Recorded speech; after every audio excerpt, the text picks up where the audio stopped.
¿Alguna vez te has sentido como un espectador en tu propia vida cristiana? ¿Amas a Jesús pero enfrentas luchas internas que tú crees que ningún cristiano verdadero debería enfrentar? Si es así, esta historia puede cambiar tu perspectiva de la fe cristiana y la hermandad masculina. Hola, yo soy Calderón y te ayudo a reflexionar en la Biblia y las cosas de Dios para que crezcas en tu fe y camines más cerca de Jesús en tu diario vivir. Y hoy quiero hablarte de un libro muy interesante llamado Samson and the Pirate Monks, que en español sería Sansón y los monjes piratas, que es un título muy interesante. Y primero quiero hablarte del autor de este libro, su experiencia y por qué terminó escribiendo este libro, cómo surge lo que él llama la sociedad de Sansón, que es algo muy interesante y obviamente tiene que ver con el título. Y quiero platicarte su historia, que quizá te pueda parecer similar o te pueda sentir reflejado con lo que tú mismo has vivido. Bueno, para que conozcas un poco más a Nate Larkin, el autor de este libro, él cuenta que tanto su abuelo como su papá eran ministros, eran pastores, predicaban, trabajaban incluso de pronto en universidades cristianas, así que él creció en este contexto, aunque también aclara que él creció en un contexto donde se hablaba mucho de no debes hacer esto, no debes hacer aquello, un verdadero cristiano nunca haría esto, un verdadero cristiano no andaría en estos lugares, y él creció mucho con esta idea donde se buscaba proteger con una intención correcta, pero en eso se inventaban reglas que de pronto no venían en la Biblia, ¿no? No era bíblico quizá decir que tal cosa estaba prohibida o que no se debía hacer o que un verdadero cristiano no lo debía hacer, quizá como tú lo has escuchado, no sé, de generaciones anteriores, ¿no? Cosas como no ir al cine, no escuchar ciertas cosas, no ver ciertas cosas, que sin duda hay sabiduría en eso, pero hay un punto donde se llega a pasar un límite que ya es absurdo y ese es el contexto en el que crece él, siempre cercano a la palabra de Dios, a la enseñanza, a otros cristianos, pero también con estas ideas de un verdadero cristiano no debería hacer esto, no puede caer en esto, no puede batallar con estos temas. Así que bajo este contexto es que Nate Larkin llega a convertirse incluso a pastor. Primero comienza dando estudios porque le dan la oportunidad, luego le ven talento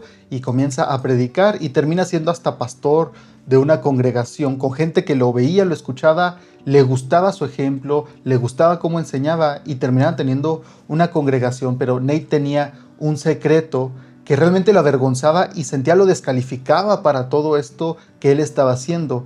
Y es que él tenía problemas con la pornografía y también eventualmente era un adicto al sexo. Obviamente con el contexto de Nate que te platico, él pensó que no podía contárselo a nadie, que la manera de librarse de eso era simplemente orando, leyendo la Biblia y ayunando y tratando con todas sus fuerzas de hacer, o más bien de no hacer, aquello que él sabía que estaba mal, pero no podía compartirlo con otras personas porque tenía que mantener su fachada de líder, de estar por encima de los demás, de no caer en esto, porque es lo que le habían enseñado después de todo. Y Nate cuenta en su libro, que gran parte de este libro es su experiencia y la segunda parte es lo que termina resultando de su experiencia, pero en gran parte del libro cuenta él cómo intentó de todo lo que le decían en la iglesia y lo que seguramente tú has escuchado si es que conoces a alguien o tú mismo has batallado con estos temas, con algún tipo de adicción.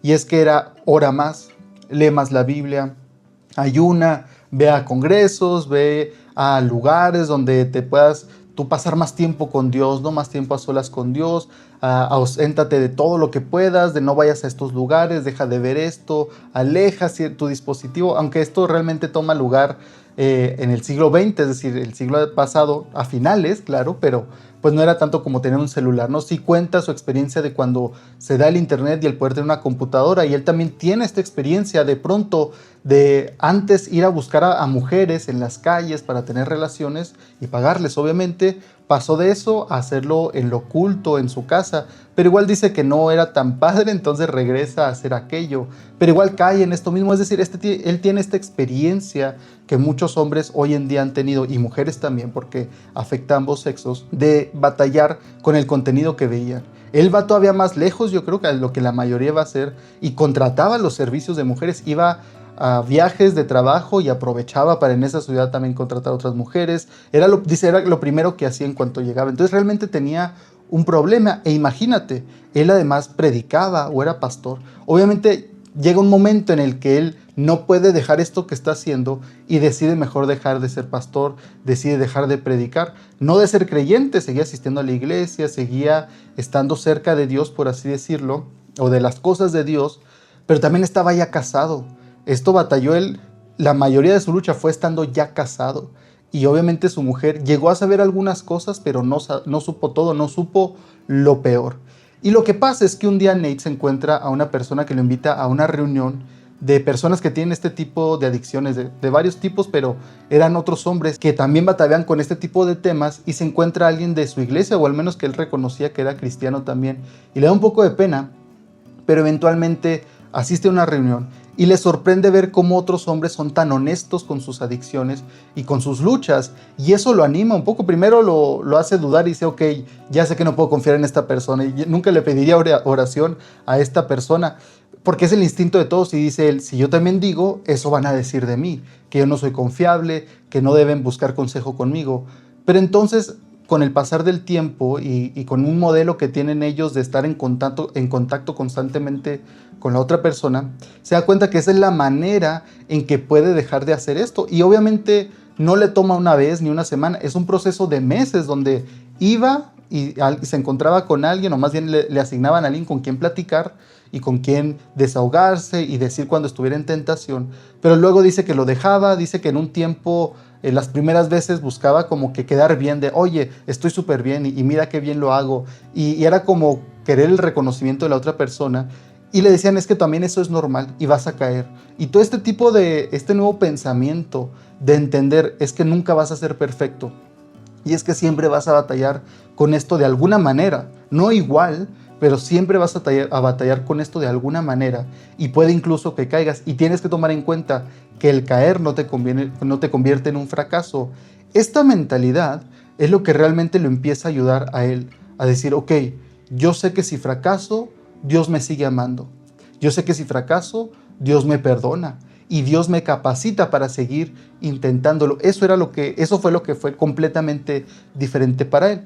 Eventualmente termina siendo lo que él termina llamando la sociedad de Sansón, que era reunirse con otros hombres de la fe, con otros creyentes, y adoptar lo que ellos llaman un Silas, ¿no? Esto tomado de los viajes misioneros de Pablo, que podemos ver en el Nuevo Testamento, donde Pablo va acompañado de Silas y son una pareja que van a trabajar y expandir el evangelio, ¿no? Esto también lo vemos en los evangelios, y él mismo lo menciona, de cómo Jesús manda a sus discípulos en parejas a que vayan y prediquen el evangelio. Entonces él dice que encuentra en este método de tener a un Silas, y así lo llaman como tal ya en la sociedad, de encuentra tu Silas, es decir, una persona con la que puedas ser completamente honesto.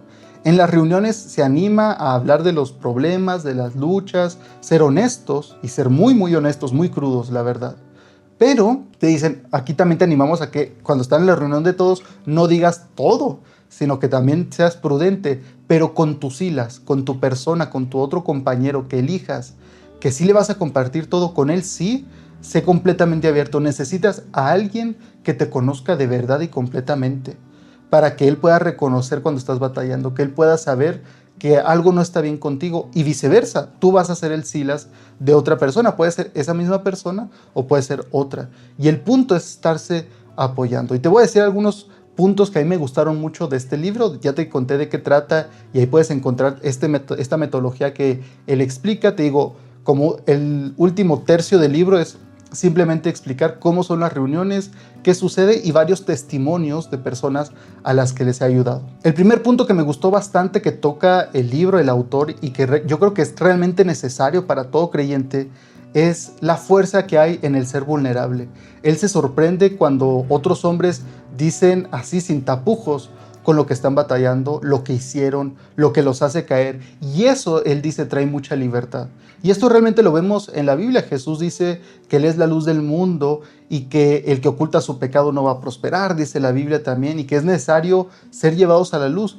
No sé si te has puesto a pensar que en la Biblia, cuando Jesús dice que Él es la luz del mundo, lo dice después de este evento en el que una mujer es arrastrada frente a Jesús, donde los fariseos le dicen que deben apedrearla porque eso dice la ley. Es decir, la encuentran en pecado y la arrastran enfrente de Jesús. La llevan literalmente a la luz del mundo, a la luz del hombre, de todo, y Jesús no la condena.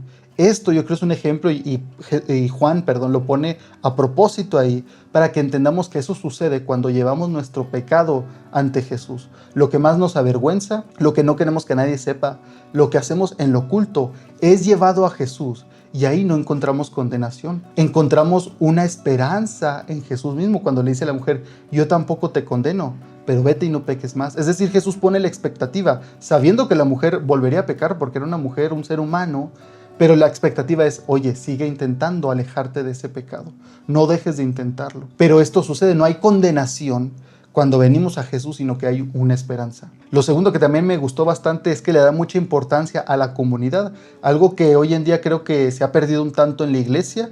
Hoy creemos que la iglesia es ir, sentarnos a escuchar un sermón o una clase, la música, la alabanza, que todo eso es muy bueno, pero luego se termina y nos vamos a la casa y realmente no hay comunidad. Obviamente habrá comunidad entre algunos de la iglesia, pero creo que nosotros hemos pensado que cuando escuchamos el no dejen de congregarse, como algunos tienen por costumbre de hebreos, decimos, claro, yo sí me congrego. ¿Por qué? Porque voy, me siento y me regreso a mi casa, pero voy a la iglesia.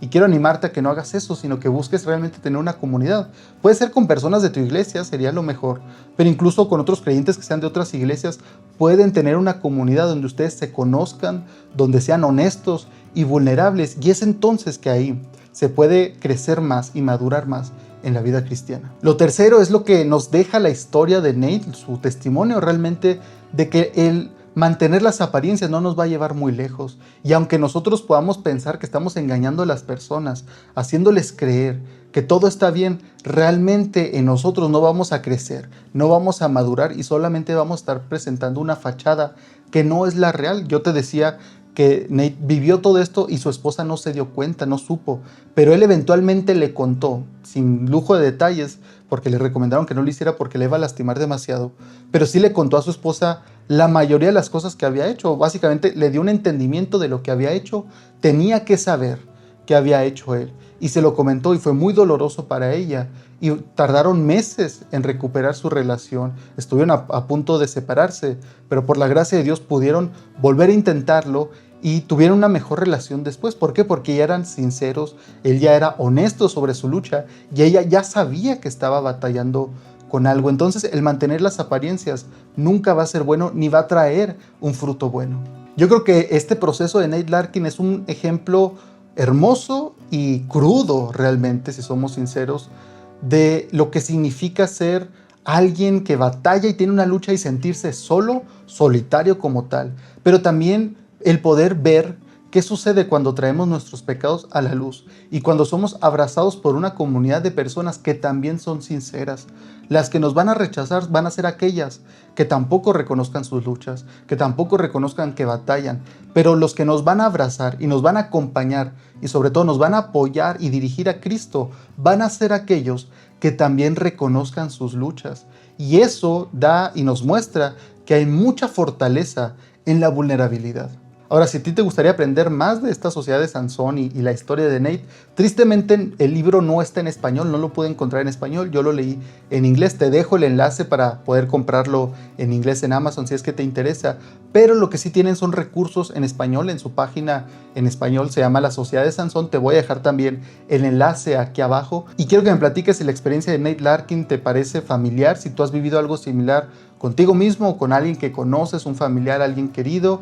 Y si te resulta correcto el pensar que el ser vulnerables y el tener una comunidad es lo que realmente nos ayuda a superar todas estas luchas que vivimos. Recuerda que la Biblia, el Nuevo Testamento, los autores del Nuevo Testamento hacen mucho énfasis en la comunidad que había entre los creyentes después de que Jesús se va. Y como te digo, creo que es algo que hemos perdido un tanto por vivir en esta sociedad tan individualista, pero sí te animo a que lo busques en tu comunidad de la iglesia o en aquellas personas que están cerca de ti, esos creyentes en los que puedes confiar y puedes hablar con ellos. Pero dime si has vivido una experiencia similar y si te gustarían más temas como este en los comentarios. Dios te bendiga.